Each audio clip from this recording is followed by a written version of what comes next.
Hello everyone and welcome to Snap Take. This is Glazer Snap Judgments and this is your second video of the day. In this video we are going to break down Sanctum Showdown, including the best decks in the mode from the very best players in all of Marvel Snap. Let's get started with what you can find here. So first we've got everything we know about the new mode, Sanctum Showdown, which runs from today, 2/25. This video should be going live right as the mode does, all the way through 3/11. So for the next 2 weeks you will be able to play this mode. We will also go over the smartest way you can use this mode to get up to 7 new Series 4 and 5 cards. You can get 4 unowned Series 4 and 5 cards from buying them in the shop, and you can get 3 more specific brand new Series 4 cards from buying them as well. There are over 10 decks in this video with card replacements for each from the very best players in Marvel Snap. We'll go over both who they are and what the decks are and what they're trying to do. We also have my picks for the best cards for all the different series in this mode, should you wish to try and brew something yourself. And then we're going to end this video with a look at the 3 new cards along with a deck for each.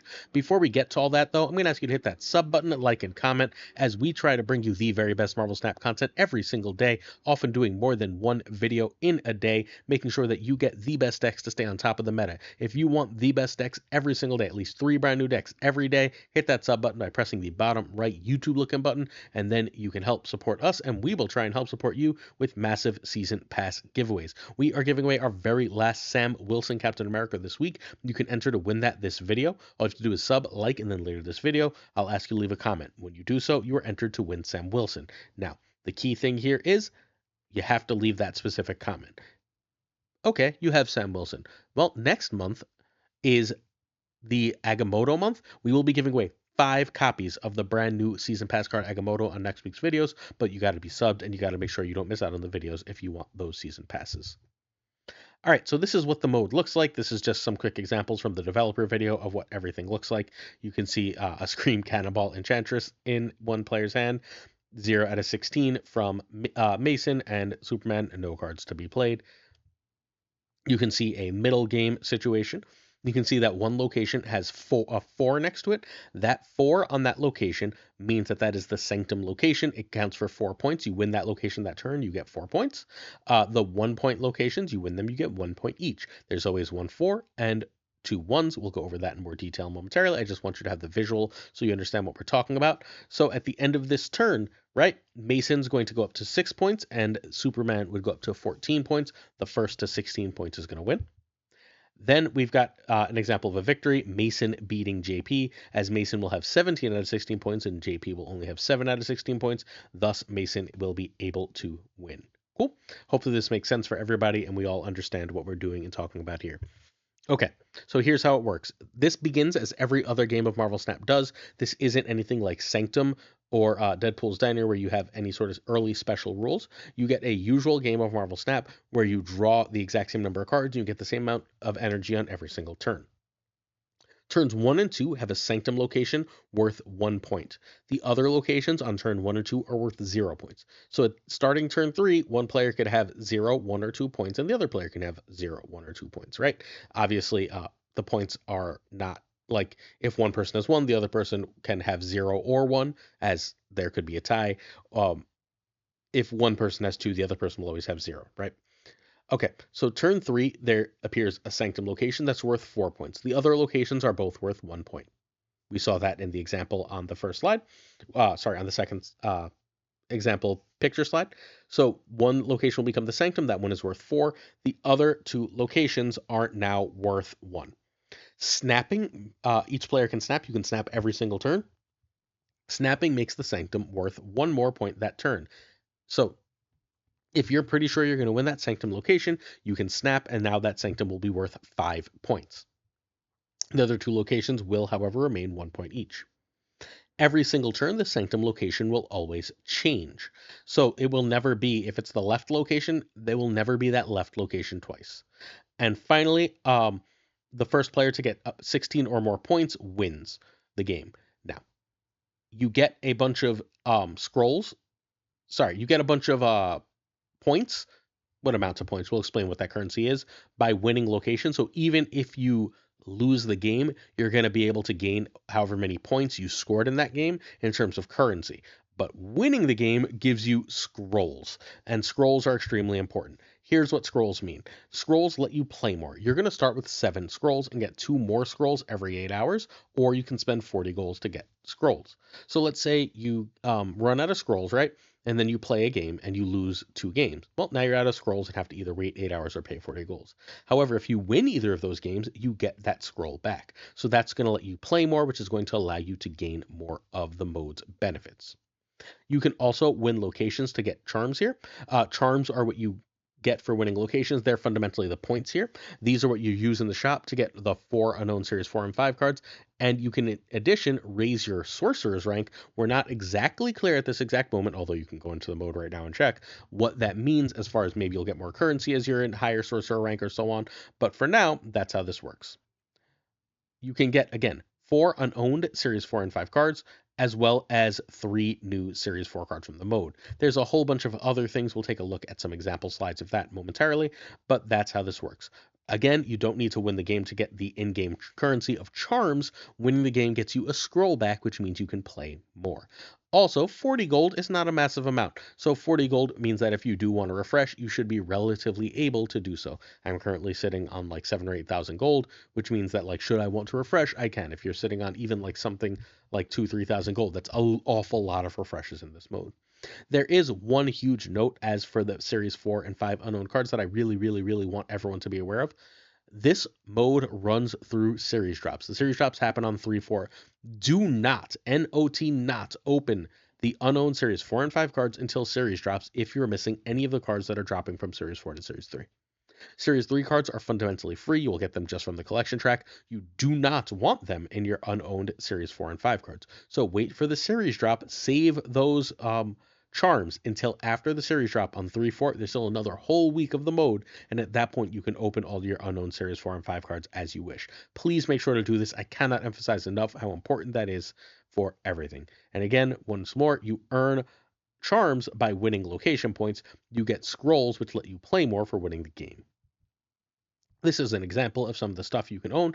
We see that an unknown card costs 2,250. That's about 1,000 more, a little less than 1,000 more than it costs to get one of the new Series 4 cards, which is worth noting. You can also get extra scrolls here. You can get some really, really cool, unique variants. I personally really, really, really like that Baron Mordo. I think that Strange is reasonably cool, but I really like that Mordo. You can get some cool emotes. I feel like I must own both that Fenris and that Sinister. And then you can get borders, you can get credits, you can do all sorts of really, really great stuff if you're so inclined to really, really grind this mode. This is very cool. This is basically saying if you can play well, if you can do well in this mode, you can get an amazing amount of free stuff, unowned cards, exclusive cosmetics, everything you could possibly want. This is a dream of stuff you can get.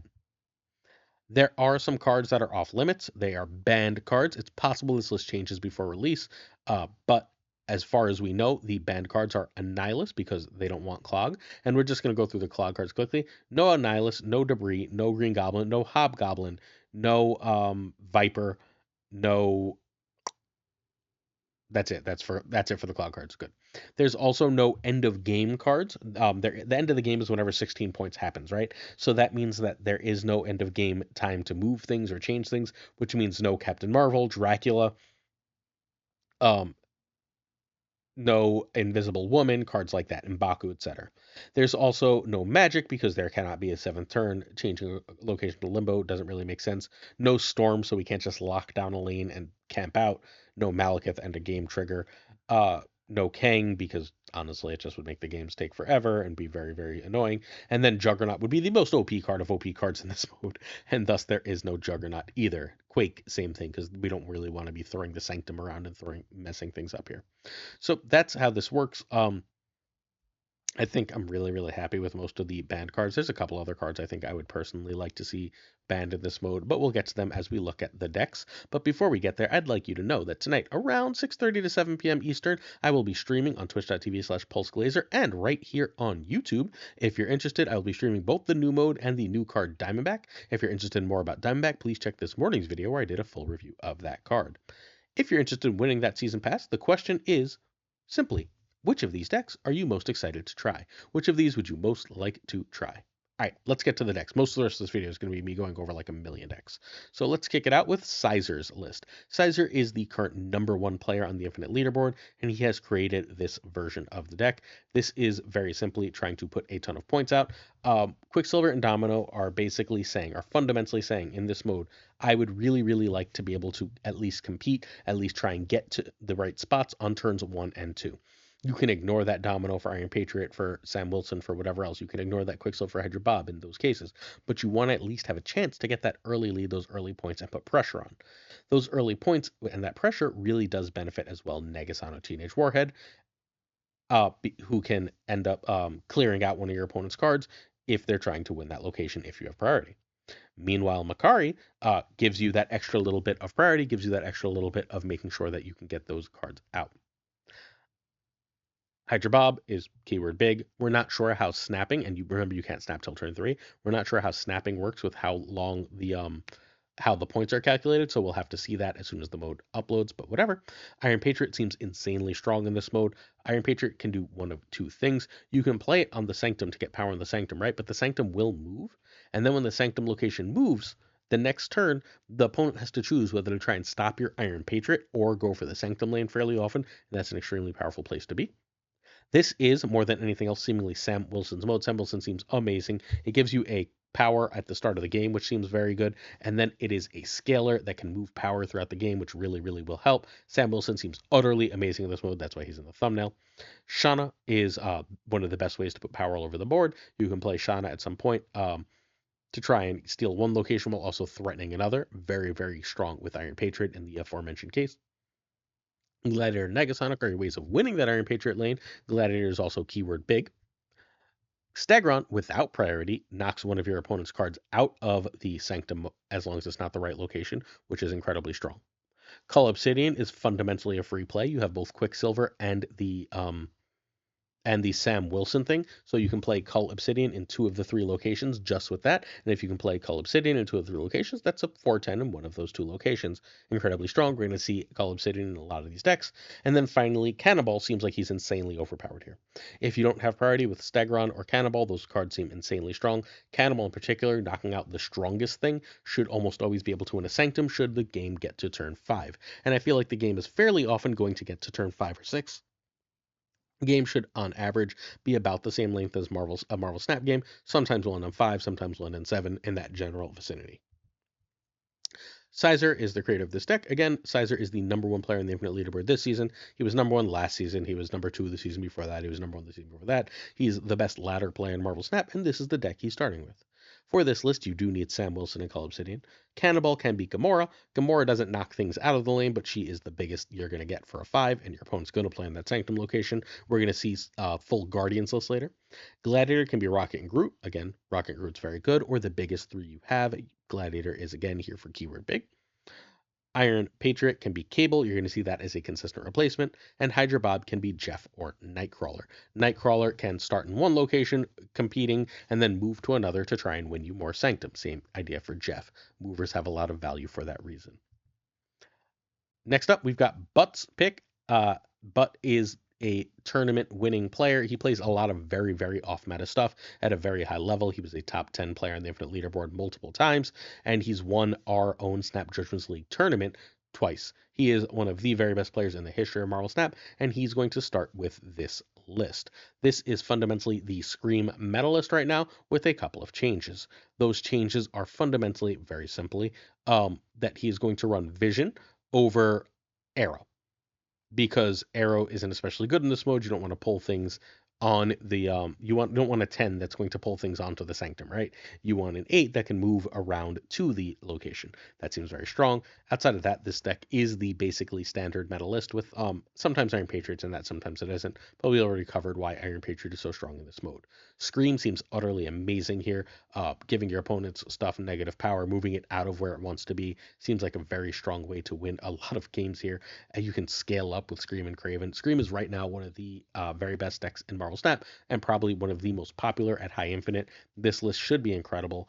Meanwhile, if you're not going to play that version, our friend Ika, Juggernaut's in a lot of these. Juggernaut's banned in the mode, so it's not on the deck.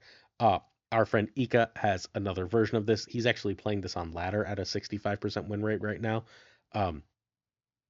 Basically, the differences for this version are that it's running Luke Cage. The logic between on Luke Cage here is there's a reasonable expectation for a lot of Scream, along with a new card that comes out. Diamondback being an affliction card means Luke Cage should have some really solid extra value. Meanwhile, Legion gives you a chance to really scam some extra wins, to really frustrate opponents and be able to pull off wins. Meanwhile, the other power that this deck has that's not listed anywhere is Clog is banned here, right? But Polaris, Stegron, and even Spider-Man often work as sort of secret Clog cards, and Scream has the ability to do that at a ton of power. You can find But Nowhere, but hangs out in some streams, but doesn't do anything social. Meanwhile, Ika streams at twitch.tv/Ika_MTS. Ika, if you're not aware, is one of the most important and pivotal deck builders in the history of Marvel Snap. He builds more decks than anyone, more decks than a meta than anyone. If you go through your collection, you might not know it, but you probably ended up having an Ika list somewhere in your collection without knowing it. He was like the first person who started building Wiccan decks, right? Unbelievable player. Scream and Cannibal are your requirements here. Hydra Bob can be Nightcrawler. If you don't have Legion, run Vision. Obviously, that's what Bud is running. Sam Wilson can be Jeff or Angela, but Sam is important here again. And Rock and Groot can be Negasonic or Nocturne. Nocturne being a solid way to, get rid of a bad location to move some stuff around. You can also consider Red Guardian.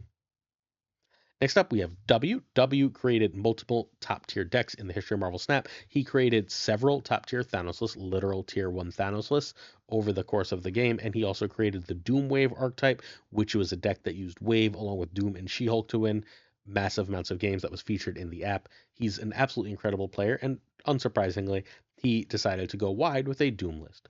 The idea here is basically to try and lock people out with Goose of the lane they'd like to compete in, and then be able to win that lane using your low power scalers, Rocket Groot, your Ms. Marvels, your Gladiators, so on. In addition, you have the big old Null. You have actually 3/4s, all of which can be made cheaper with Zabu to get under that Goose lane and win. And then you have Claw and Doctor Doom, because if you have power in multiple lanes, then as this location moves, you should have plenty of power. W's list is completely distinct from everyone else's. A lot of people really resonate with W's style. I know every time he releases a deck, it becomes sort of a mini phenomenon as players that resonate with W's style really take off with it. So this is an excellent place to start if you're looking for I don't have to worry about like competing in that location. This turn, I can just sort of spread my power and go around. You can find W on Twitter at twitter.com/W_MarvelSnap. This deck needs Zabu, Sam, Cull, and Ms. Marvel. Zabu, Sam, and Cull are going to be a pattern in this. Ms. Marvel is only in this version of the list, but she does seem absolutely amazing. Iron Lad can be Jubilee, that makes Ms. Marvel worse, but you'll be fine. Iron Patriot can be Cable. That's going to be our standard replacement for Iron Patriot. And Gladiator, Rock, and Groot, we're looking at Negasonic and Polaris. We're just looking at the best threes possible. If you have like Copycat and not Rocket and Groot, that's fine. I just try not to do my replacements as other high series stuff. It feels like it defeats the purpose. All right, next up we have Sanctum Showdown Wiccan Ongoing. This is from our friend Den and also Burrs. All right, so Den is the head writer at Marvel Snap Zone. He is an absolute prolific machine of writing who does more with data and things that work than anyone. In addition to Den, Burrs is a player who's in the top 10 of the Infinite Leaderboard each of the last 2 seasons. And when asked, he was like, I want a Wiccan ongoing list. So I sent him the Den list. He's like, yes, that exactly. So this is where we're going to go with this. This list feels like it puts up an insane amount of power. I'm not sure if we're going to want Spectrum and Iron Man at the end of the day, but if we got Wiccan and all of a sudden we can buff our whole board, that does seem very good. This list can put up a ton of power, right? Like fundamentally, Mr. Fantastic is a good amount of power in the 2 side lanes, which is going to be very good, right? And if you need to get power in the middle lane, you've got like Captain America. And if you put Moonstone on both of those, you've got like just a few really, really strong lanes. You can get yourself a really cheap Iron Man if you can get Moonstone on Ravonna. And that cheap Iron Man with Mystique feels like it's going to win some real lanes and have a lot of power. It's possible that we get a lot of Enchantress. The ladder currently has a crazy amount of Enchantress. And if this mode also has a lot of Enchantress, then this deck is not going to be incredible. But if Enchantress is missing, and I suspect that Enchantress will be missing, as everyone's going to be trying to figure out what their own thing to do is on day 1, then this list should be absolutely insane. Also, quick note, Zabu is currently a Series 4 card, but is series dropping. So if you don't have Zabu and that's your like hold up on this list, for a week of the mode, you should be good for Zebu. Although I would guess the holdup is more likely to be Moonstone, who is required here. Wiccan, Zabu, Sam Wilson, and Moonstone are your required cards. Ravona can be Psylocke. Psylocke works similarly enough here. And Iron Lad can be Jubilee. Next up, we have Arisham. This is another one from Den. I am not convinced about this. I think we might want to go cheaper instead of Doom 2099 stuff. But fundamentally, the argument here is Arisham gets to start playing 4s on 3, right? If you can play that Valentina 6 on 3, if you can play a Galacta on 3, a Doom on 3, you should be ahead enough to win. I'm assuming that a ton of players are going to start with this style of Arisham list. My working assumption is that whether that people run Doom or not, a lot of people are going to run Arisham, and this is going to be a deck to know. Because you can just sort of fit whatever. A cannonball on turn 4 can absolutely steal a game, right? If you're able to win rounds 1 and 2, and then you can win round 3 with a snap, you're at 7 points already. You can get to 12 with a cannonball on 4, and at that point you're so far ahead, your opponent has absolutely no shot at winning. You see how this works? Like, there's a ton of ways to do that kind of insanely powerful thing. At that point, you'd like drop a Stegron, you can drop a super cheap Mockingbird, and all of a sudden you have 9 power. Arisham seems like it's probably very mean in this mode. I'm hoping that last minute they decided to ban Arisham in this mode, but I'm not the most hopeful in the world of that. You can find our friend Den, in addition to our Marvel Snap Zone, at twitter.com/den_CCG. This deck does need Arisham, but no other cards are required here. Valentina and Iron Patriot can be Cable and Mirage. You can also try a Loki, or a Quinjet as well. Seems to make sense. Galacta, Doom 2099, we're talking Shang-Chi, Ares, Cull, Crossbones. Red Guardian can be Rogue. You lose a bit, but you'll be fine. Cannonball can be Vision here. Again, that's going to be our standard replacement for Cannonball. And Mockingbird can be She-Hulk. Our goal for Mockingbird, sorry, our change will be Vision or Gamora, but I like Vision in Arisham because I think Vision is better a turn earlier. Mockingbird can be She-Hulk. Mockingbird is significantly better, but that's why it's a guard replacement. In addition to Marvel Snap Zone, the biggest Marvel Snap website, we also got our friend Scott Denham's Sko's Show, the head writer at SnapFan, the best writer at SnapFan, one of my favorites in this whole community. I think Den and Scott do the absolute best work in writing in this entire freaking community, bar none. And our friend Scott came up with this awesome Guardians list. Yeah, that's right, Guardians. Because you know where your opponent's going to play, right? Your opponent is going to be going for the Sanctum location. And if you know your opponent's going for the Sanctum location, you can play a Guardian there. And Guardians now have the best stats at that location, right? You've got a 4/9 in terms of Drax. You've got a 2/6 in terms of Star-Lord, so on and so forth. You know where they're going to play. So Negasonic is great. Rocket and Groot's great. Groot itself is great, so on and so forth. You understand the pattern here. And then you get that big Star-Lord, right? And your opponent has to play at the next location. You can Ghost Spider that Star-Lord over and drop a Hydra Bob or something else there in order to move that big power over to another location. That seems like it's really strong too. Or like if you played a Negasonic and then they gave up on that location for that turn, you can Ghost Spider that Negasonic over to where you want it to be. Just very cool, powerful stuff. Ghost Spider seems like it's going to be very strong. Ghost Spider is another card that's series dropping into Series 3. The only card I'm really not sold on here is Yellow Jacket. Honestly, I understand what it's doing here. It's just free power if you don't have a card in the location, but I am worried about that -1 that it can give. Outside of that, everything here makes perfect sense to me and seems incredibly strong together. I really hope Guardians is meta in this mode. Again, this is Skosko23 of SnapFan. Go read his articles there and read Den's on SnapZone. You can also read mine on SnapZone, please. This deck doesn't really need any high series stuff at all. Ghost Spider is Series 3, but can be Hydra Bob, Rocket, Nightcrawler, or Nebula.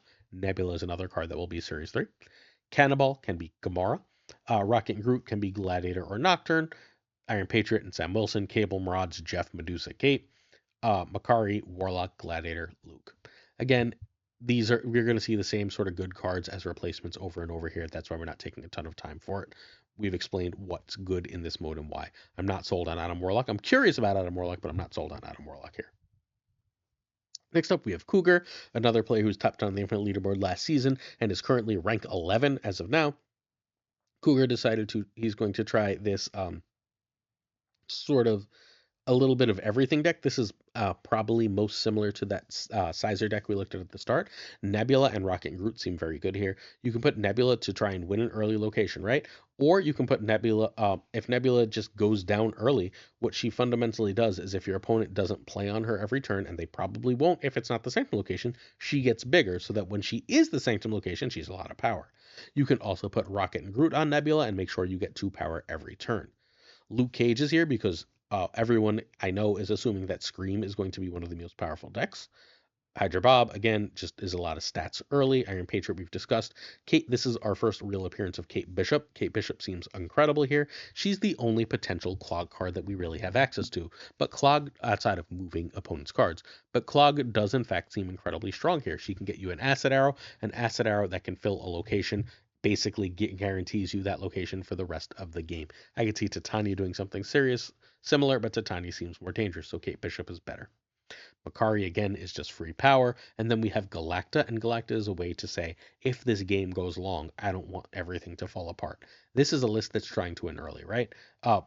We've discussed Call Obsidian with Sam Wilson, right? So Galacta's power here is fundamentally, okay, I need a way to get enough power out for things to really matter, while she has enough power out to be relevant herself. So I think Galacta is going to be very good in this mode. Galacta is just one of the best cards in the game, period.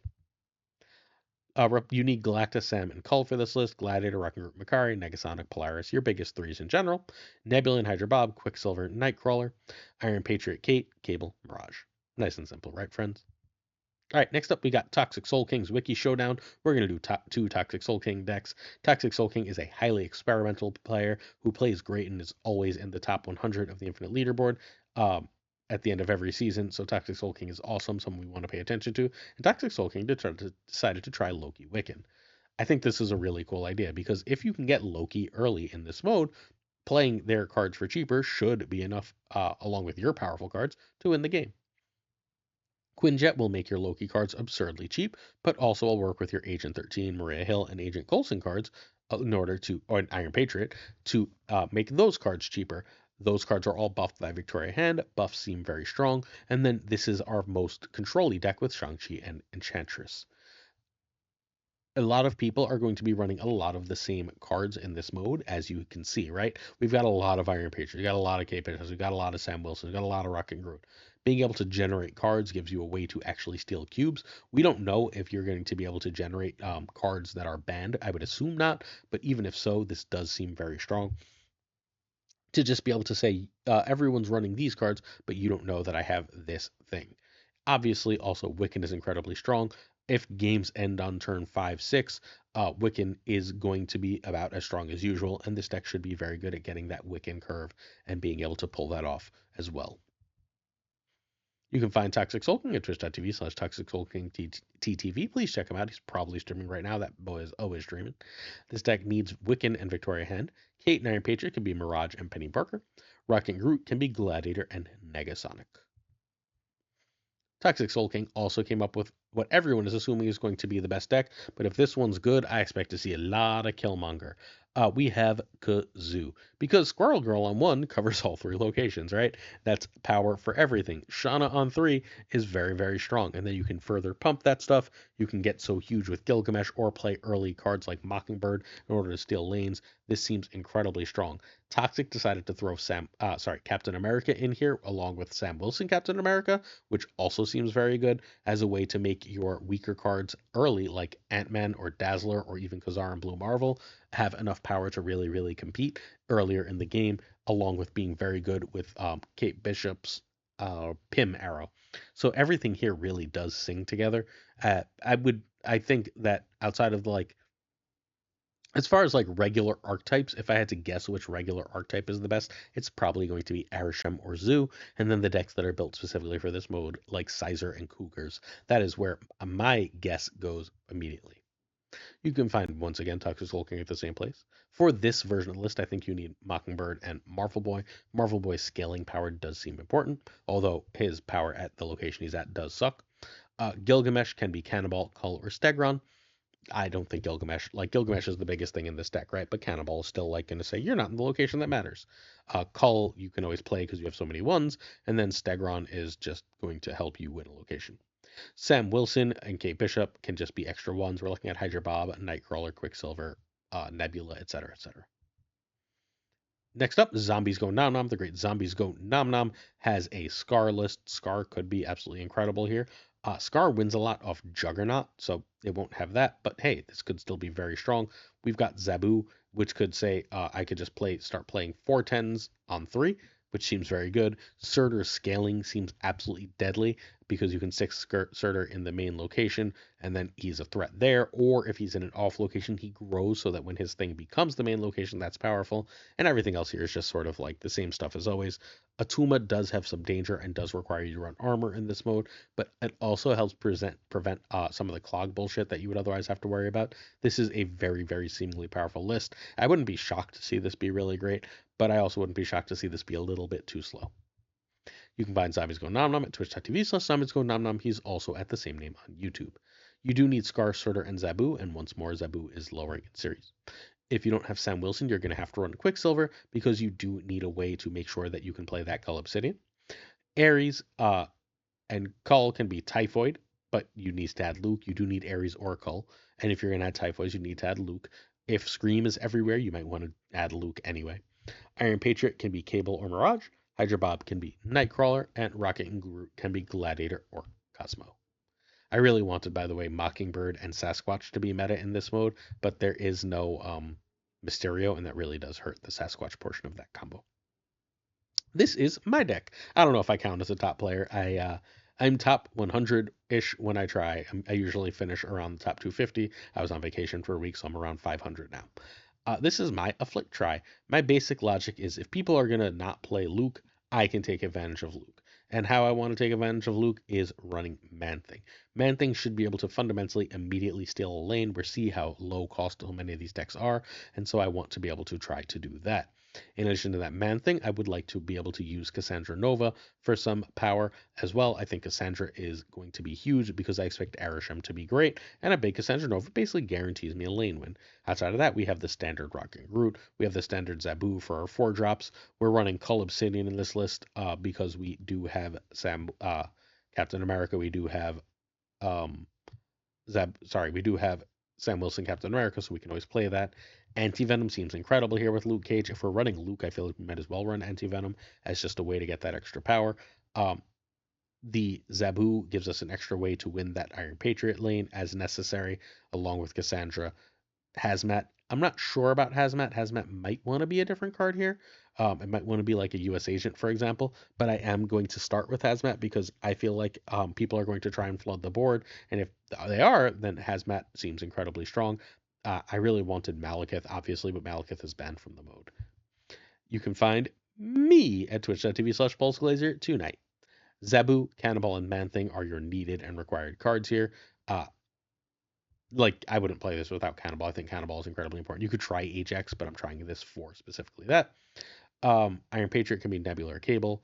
Sam can be Quicksilver, again, because we're running Cull Obsidian. Cull Obsidian himself can be just whatever your biggest 4 is. That can be Stegron. Cassandra Nova, Rocket Groot, Gladiator, Negasonic are your biggest 3. Anti-Venom can be Shang-Chi. And Red Guardian can be Rogue. You can watch me play this deck tonight. Next up, we've got move showdowns. Now, straight up, our friend Lauren Redebs went into a game with Safety Blade, a friendly battle, and played practice games and said that the best decks that they found were Scream and this style of move list. Move just puts up a ton of power, and being able to move that power around seems incredibly, incredibly strong. That's what this list does, and thus this list is crazy powerful. It does the exact same stuff that everything is doing, right? Sam Wilson plus Cull Obsidian plus Cannonball plus Rocket and Groot. It's just like those are the base cards that are going in almost everything for this mode. But we've also just got like, let's say we got a 10 power Human Torch. That seems really strong, right? How about we move that to where we need it with Doctor Strange? How about we, people are going to play a ton of cards, so Dagger seems great. Vulture is lane winning. All these lane winning cards. Move should be utterly, utterly insane, and can only really be held back by screen. But I don't know if you've ever watched Sizer play, but if you have watched Sizer play, he basically almost always beats Scream decks by playing very, very smart and very, very carefully. So this should still be one of the best decks. I saved it for the end so that those of you who watch this whole thing would be rewarded. So, hit that sub button, friends. Hopefully you really enjoyed this. Okay, so you can find Safety Blade at twitch.tv/SafetyBlade when he can be bothered to stream.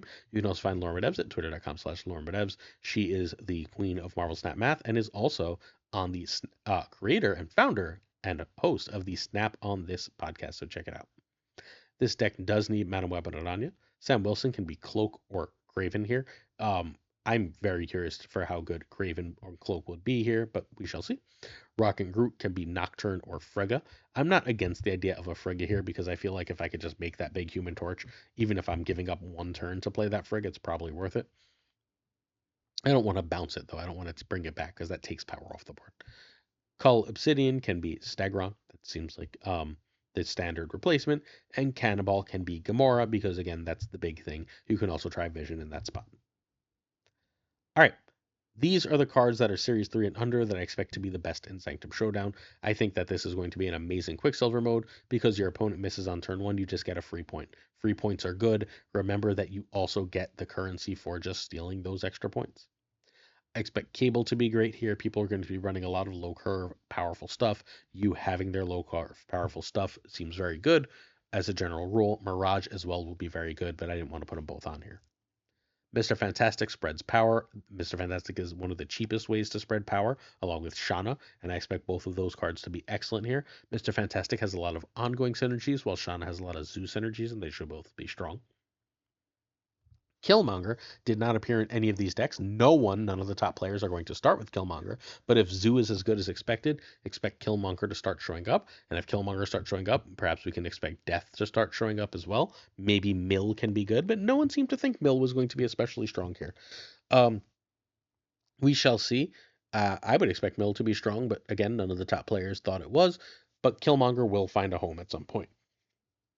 With priority, Negasonic should be able to win you a lane. If you can get priority going into turn 3, Negasonic should be able to fundamentally guarantee you that extra lane, which seems very strong. Vulture is a representation of move. I didn't want to put, again, every move card on the list, but Vulture should be incredibly strong. One move for Vulture is a 3/9. A 3/9 is obviously lane winning potential. Jean Grey should be very strong.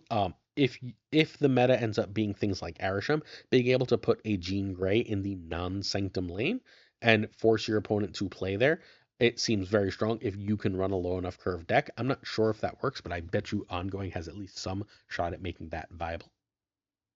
We talked about Shauna. Wong was not in any of these decks, but I think Wong is likely to be very good. I would be very surprised if we saw much Cosmo, and if we're not seeing Cosmo, we're not seeing Red Guardian, then being able to Wong seems very good. Wong, Cassandra Nova, Wong can, but Wong and a bunch of cards are incredibly strong. Wong can help you go tall with like Sage, or help you go wide with cards like just White Tiger, and all of that seems like is probably great here. We've discussed Stegron. Stegron is our representative of the Scream decks. It could be Spider-Man, it could be Polaris. Stegron, though, being able to knock a card out of a lane that but keep his 7 power in there does seem amazing. And then I'm pretty sure the best 5s in this mode that are lower series are going to be Vision and Gamora, although Claw does have a shot. You know where your opponent's going to play, so Gamora seems great, and Vision being able to be 8 power in the Sanctum every turn seems incredibly strong.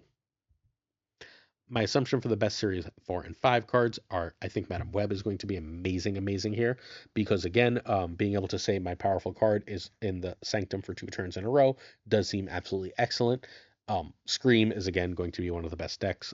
I all but guarantee it, unless again they banned it last minute. We've talked about Iron Patriot being a card that you can play in the Sanctum location, but then when that location moves, the opponent has to choose to either compete with Iron Patriot and try not to give you a cheap card, or get that 4 points from the Sanctum, which is a damned if you do, damned if you don't.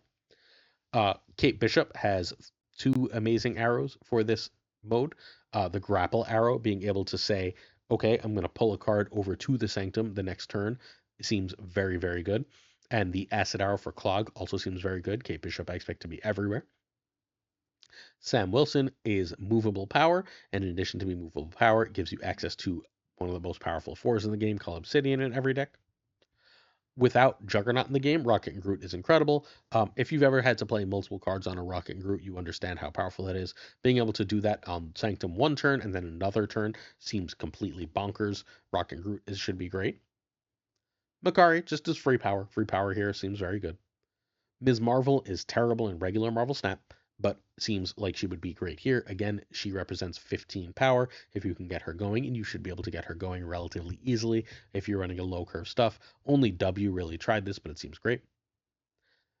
We've seen enough low curve stuff that I think Man Thing is very likely to end up being a 411 to 413, which is just, again, keyword humongous and should be able to steal lanes himself. You get that from my list. We've talked about Cull. Cannonball is, without priority, probably the single best card at winning a Sanctum location. It's almost Juggernaut-esque here.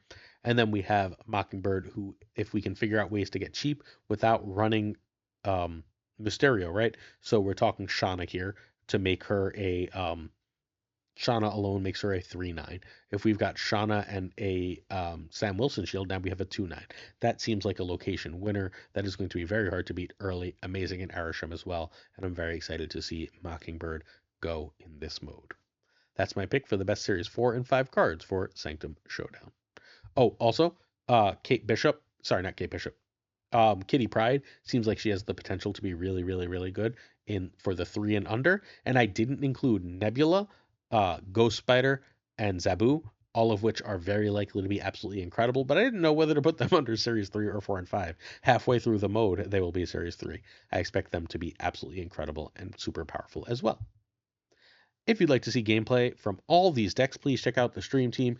Today is Tuesday, so Prashant will probably be done streaming right now. I'll make Game with Flash X try these out tomorrow, and guess who else will be trying them out? Me. So if you want to see these, make sure you check that out, please. All right, let's talk quickly about the new cards. I didn't remake the decks. These are the same decks that we talked about last time. The new cards are first, Uncle Ben is a Series 4 card, 3,000 tokens. He's a 1/2. When this card is destroyed, replace with Spider-Man. It's not an unreveal, so the way you're going to want to destroy it is to run a Killmonger. There is a deck that can do that, and that deck is Scream. Scream is perfectly fine running a Killmonger. This is an idea of like a sort of Sanctum Killmonger list. We can run Sam Wilson here instead of one of the other cards. We can go, instead of Jeff and Cosmo, we can go Sam Wilson and Cull Obsidian, and we can just say, let's go to town.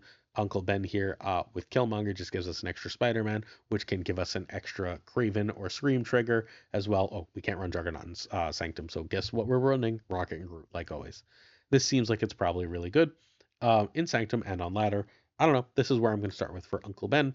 I think he belongs in Scream decks if we need to run Killmonger. If we don't need to run Killmonger, he doesn't exist, right? But if we might want to run Killmonger and Scream decks, then all of a sudden Uncle Ben seems really great. Next up, we have Gorgon, who's Series 4, 3,000. Ignore that it says not that.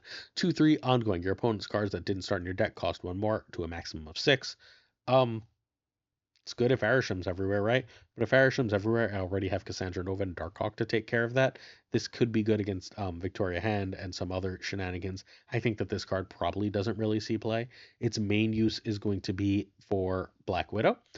If I can Black Widow with Gorgon in play, that Widow's Kiss costs 1, and that can be a problem for opponents and mess up their curve and make their lives really difficult. So that if I'm running Black Widow, that means Darkhawk deck to me, and this is a reasonably cool Darkhawk deck that I've liked before. It's sort of an Ares Darkhawk list that I had some success with. I don't know. It didn't run Black Widow, but now it's going to try to run Gorgon and Black Widow, and I think this could be decent. It's not a Sanctum deck, by the way, but it is a decent way to try to play Snap. Finally, we have the best card, Series 4, 3,000 tokens. This is Laufey. This is the one I'm dying to get. On reveal, steal 1 power from each other card here. This one seems sort of nutty. You run Zabu and Psylocke, and then you run Laufey, Malekith, Antivenom, Man-Thing. Again, this is not a deck for the new mode. You can also run Diamondback here and just say, let's frickin' go. Laufey will steal power from your cards, but Diamondback makes it so that when it steals power from the other cards, they get -3 while your cards get -1. You win then, right? You go Diamondback into Ajax in a different location into Laufey, and the game is freaking over. You can play Laufey and freaking Hazmat and just say, okay, I win now. That seems amazing. It gives you basically what amounts to a second man thing for these games. It seems like it's incredible, even with Anti-Venom. I am so hyped to try this list. I absolutely, absolutely, absolutely cannot freaking wait to be able to give this one a go. That's it. We're done. That one was a big one, huh? If you're interested in supporting the channel, where we will do 9 videos at least this week, I might do a second video tomorrow. I'm definitely doing a second video Thursday. Check out patreon.com/snapjudgments if you are so inclined. We have a whole bunch of patrons to thank. Thank you first to our patron of the month, Ocularis. Thank you to Abigail Kiesland, Mandatory Burnout, It Regardless, LAB, Always Kind, Inc., I Am Frostman, Hota Navarrete, Thinking Poker, Prime Drying of the Prime Mind app, sponsor of Snap Jumps League Season 3, Ryan Burke and Ryan Wood, Woody, Caretix Lee, Koire, Kazushi, Archangel 3K, Black Dahlia, Perforos, The Goat Seeker, Hallowed, Nightmare, Only Fox, Synth, Fat Nick, Dirty, Casual, Mr. Kerfuffle, Cables, Ginger Prime, Philip Rakovich, Haplo, Kenny Loggins of the Danger Zone, The Beza, Black Jeebus 23, Extra Z, Skippy G, Jessica Gamble, Slush Death, King of Bros, Great Kazoo, Werewolf, KFC Hoda, Luna Chris, Clam, Colonel Forbin, Rob Silverman, M. Holland, David G. Wingfield, Stephen Brian Coffin, Tristan Spartan, Jason B., Mr. Craig Sterry, Matt V. Real name town is humongous. Ren, Wrench, Corwin, John Q, and Jimmy McQ, you stout, Eighth Sage, One Big Man, Milkman for Reals, Mick Foley, Cactus Jack, BG, Quid Pro Joe, Snap Decisions Joe, check out the Snap Decisions podcast, Models Mod Supreme, The Green Goblin, Unibot, Flan 56, The Fuzzy Dot, Spectrum Mix, Hoot, Absolute Shannon, sup Shannon, Matt H, DJ, Mikey, Hijinks, No Frickin' Flex, Nick the Greek Geek, Zodrex, the King of Canada, Zen Man Falcon, the Fa Thorn Newman. Check him out on YouTube and Twitch, please. Jonesy, check out the Triple Threat on YouTube. Our friend who wears two ties. The great Lauren the Pirate King Tucker, and of course Kenny T, where the T stands for. Second video done. I'll see you on stream, and then tomorrow morning, 3 brand new decks plus some budget versions of decks that are succeeding in this mode. Don't miss out. Sub, check out another video. Peace.